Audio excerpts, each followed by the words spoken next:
Okay, guys, hello everybody. Today is our first school session with one of my best friends. His name is Eugene, and he's spent a long time in the United States. Same as me. I've lived in the US for 15 years, and now I'm here, and I'm going to teach you a lot of cool phrases, good phrases and collocations in English. And here's my friend Eugene. Eugene. Hello, group.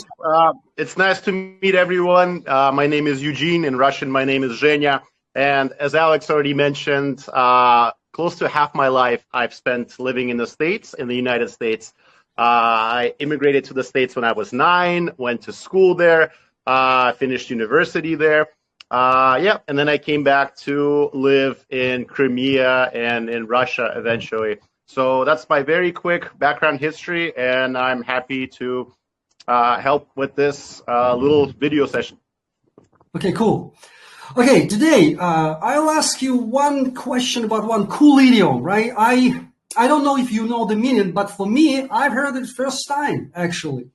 And that's why I'm going to discuss this idiom first. Switch the gear, or switch gears. Usually they say switch gears. When do people usually say that in the US? Switch gears. I think when you go to a car mechanic and he's having some trouble with the car gears and one doesn't fit, then he has to take another one and switch the gear. Is that maybe something that you possibly mean? You know, from one hand, you're right. From the other hand, it's American idiom. And when you're talking about an idiom, let me try to then approach the question a little bit differently. If it's an idiom, I've heard of it before. It's actually very widely used, I think, everywhere in the language of education and common language and politics and news. Switch gears, to me, as far as I can remember, it means let's drop one subject and let's go to another subject. Let's switch, or not even always a subject, but let's change the mood, change the atmosphere, change something so that in the end we can have a better result. Something like Excellent. This is what it means. Yes, it's when you start thinking or acting in a new way. Yeah, and you're 100% right. And in Russian, how would you translate it in Russian, by the way? Давайте посмотрим на ситуацию с другой стороны, или давайте подойдем к какой-то проблеме. Поменяем подход. Поменяем подход, да? Вот, хорошо. Да. Да, поменять подход. Yeah. Okay, so switching the gears is one of the coolest phrases I have ever heard in my life. Okay, the other phrase you told me before, remember? Stop beating around the bushes. This was a pretty cool phrase. Yeah, to beat around the bush. Yeah, it's one that I just thought of as far as it's worthy of an introduction in this video. Do you want to tackle this one? To beat around the bush? Yes, beat around the bushes. What does it mean? I mean, a lot of people don't know the meaning, trust me. Yeah. Okay, so this one I think is very difficult because I think something like switch gears, you can kind of understand the meaning from if you're imagining two gears. Gears – это шестеренки по-русски. It's not a very common word. And you can imagine one fits like this and the other doesn't, so you have to switch so they fit better. But you can kind of make the connection towards switching an approach of thinking towards an idea when you hear the term switching gears. Right. But beating around the bush, on the other hand, I think there's no way you can derive the meaning just from hearing those words. If you can imagine a bush and someone is physically beating something around it, it's a very strange mixture of words. The expression, the idiom, actually means, it means when someone encourages you to stop beating around the bush, it means they want you to be direct. They want you to say exactly what they mean, exactly the most important thing, and stop kind of talking and thinking about nonsense that is maybe not important to this situation in particular. Does that make sense? Get to the point, right? Get down. Let's get down to the business. Point. Yeah. Stop wasting the time. Get to the point. Exactly. I think Very that's good. Exactly the same kind of an expression. Stop give me all this crap. Get to the point. You know, I don't want to hear all this nonsense, right? Yeah. Okay. Excellent. What's I the think even like translation? if I was gonna make like a small distinction between getting to the point and stop beating around the bush. Stop beating around the bush is even like more aggressive. It's like you're actually frustrated about what's going on, and you just stop doing this. Stop beating around the bush. But Yes. getting to the Stop point, you can it. kind of say politely to somebody. Yeah. Okay, and what's the translation? What's your opinion? What is the Hmm. translation of this phrase? Of beating around the of Yeah. asking someone to stop beating around the bush.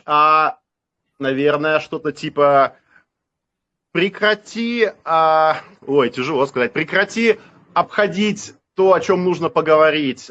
Наверное, ты Стоп поможешь бегать лучше. вокруг и около. Стоп, перестань бегать вокруг да около. Давай уже к делу переходить. Правильно? Вот, да, вот так вот, да. Это именно то, что есть. Вот. Ходить вокруг да около. Вот у нас же есть даже пословицы такие, да, которые прям подходят к их вот выражениям. Очень подходят. Да, Да, да. И да, да, оно да. подходит идеально к этому. Okay, now the next one, and this one is pretty cool too. I'm sorry, I got my wires crossed. What do you think it can mean? I got my wires crossed. Let me think. Let me tell you what I think it means, and then you can correct me, because I'm sure you've given it much more thought and you've heard it more than I Yeah. have. I think it means something like I'm confused in some way. I mistook one thing for the other, referring to something specific. But actually, this expression I've heard, and for some reason I just can't remember the exact meaning. So maybe you can help me with the meaning of this expression. I think it's just it's exactly what you just said. I'm confused and I didn't quite understand, right? I got my wires crossed. I mixed up, right? For example, I'm saying, okay, Sergey, come in. And you say, man, I'm not a Sergey. I'm Eugene. My name is Eugene. And I say, oh man, I'm sorry. I got my wires crossed. It means that I'm mixed up, right? I said something wrong. I did something wrong. I think that's the meaning of it, right? Yeah, I think you can even visualize this particular expression, and it will help you remember the idiom.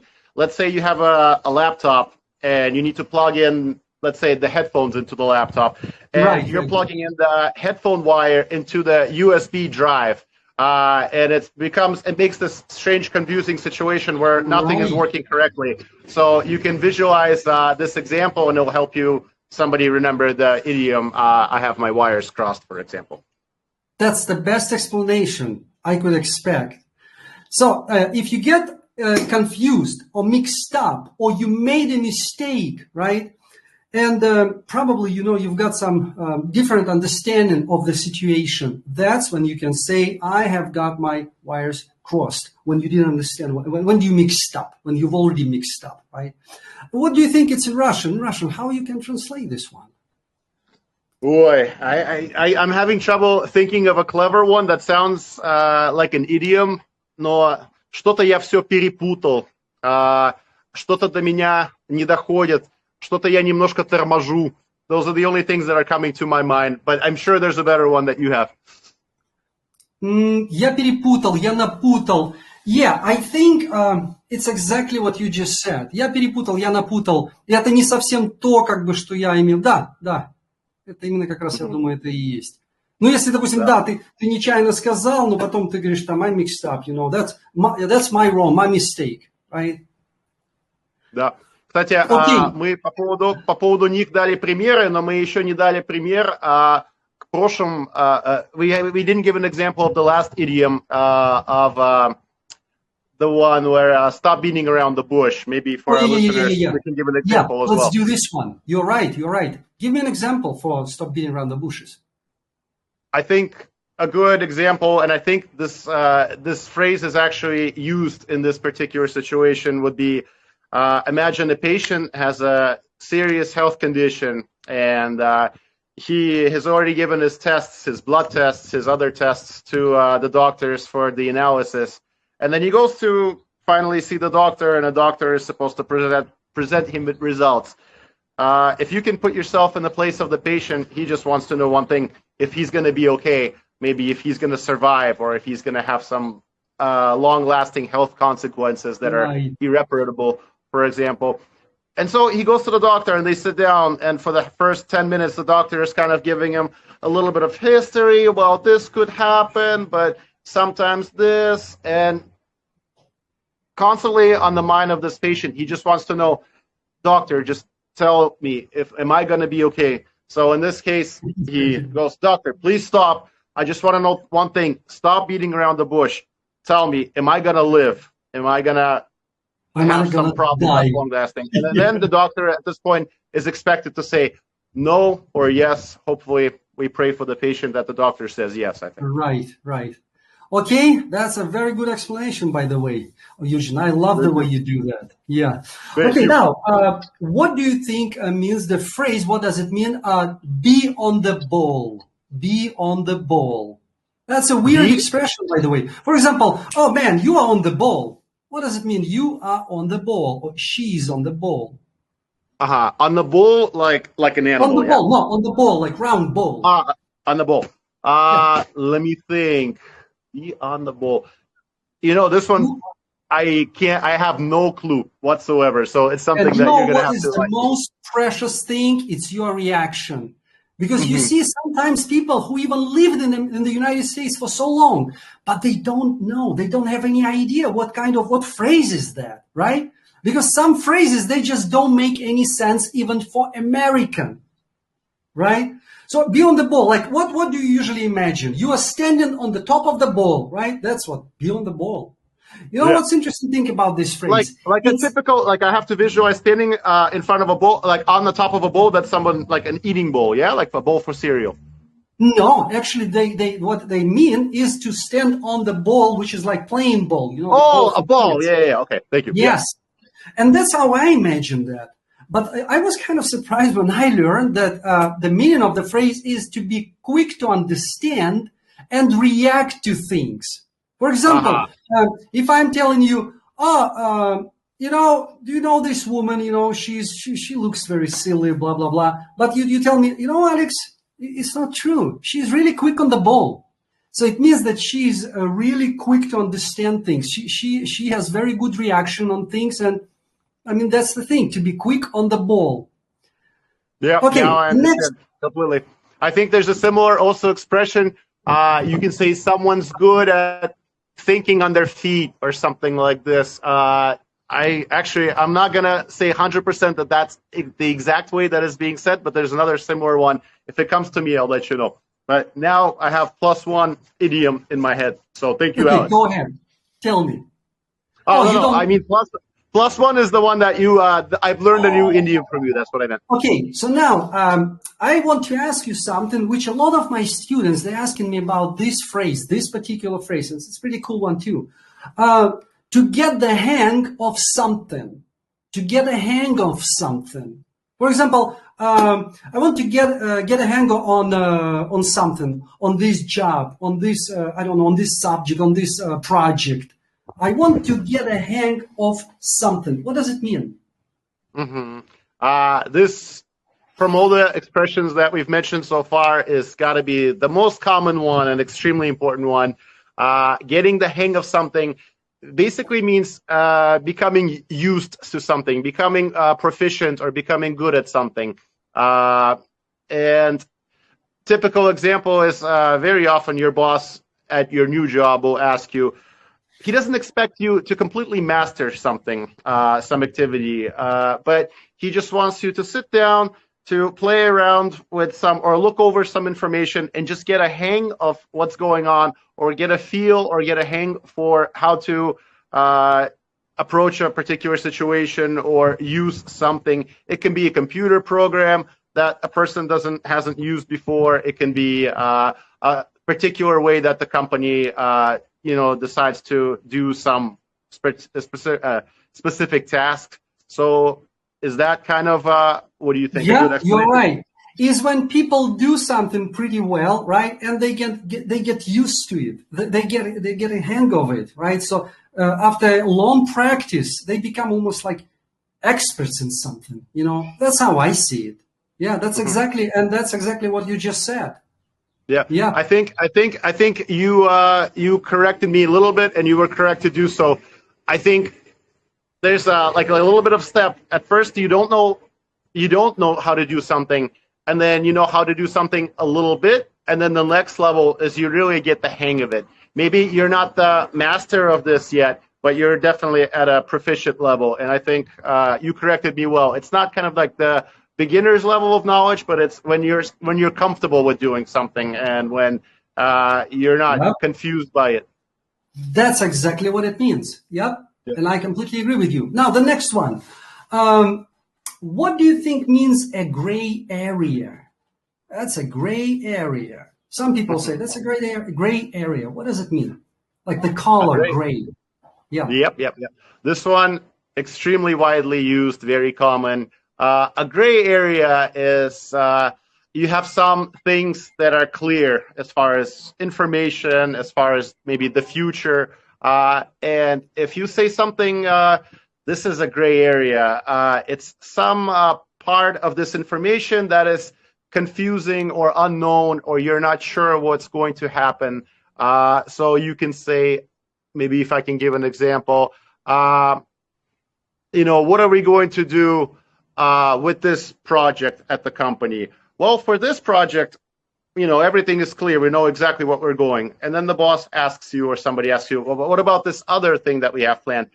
And this one, you haven't given it much thought. You could say, oh, for me right now, it's a gray area. I have to think about it. What do you think? Excellent. That's exactly what it means. Yeah, I love it. And after you explain it to me, I know this word better, and I know this phrase much better. Now, if somebody tells you, get your head around something, you should get your head around something. What does it mean? I mean, what I imagine is just I take off my head and I just get it around something. I don't understand what it means. You have to stretch it first, the head, you have to use the tools, and then you can wrap it around the something. Yes. So what does it mean in reality? Get your head around something. What can it possibly mean? Yeah, I think this one, you can kind of visualize what I said. I said it as a joke, but then I think that's what it comes down to. It means, I'm having trouble explaining it, but basically becoming, it's almost like getting a feel for it. Get your head, get your head around something, to study something, to become familiar with something. This is what it means to me, but this expression, I've heard it, and I just don't remember exactly the context. You're right. You succeed in understanding. That's the meaning. You succeed in understanding something. It means you get your head around something. And it can be anything, studying of the subject, doing some work. I mean, you succeeded in doing it, in understanding it. How would you say in Russian? In Russian, get your head around something. Let me think. Это как бы ты это понял, да? Ты конкретно. Я это должен переварить, иногда говорят. Вот переварить эту информацию или переварить то, что случилось, да. Вот. И тогда, когда ты перевариваешь, ты уже, ты уже спокойно, уже немножко больше понимаешь. I got my head around it. It means I kind of digested it, right? Yeah, digested it. You know what it is. Excellent. Okay, this is the cool phrase. Get the picture. I often heard it, in the movies. Get the picture. When do they usually use this phrase? Get the picture. Okay. Yeah, in the movies, it's actually. I had to imagine myself seeing it in a movie before I figured out what it meant. I remember what it meant correctly. So it means to have a full understanding, but I mean, it's a little bit different from the other expressions that we used before, because I think get the picture is, it's like either you understand it or you don't understand it. Either you get the picture or you don't get the picture. It's a very polarizing expression. Yes.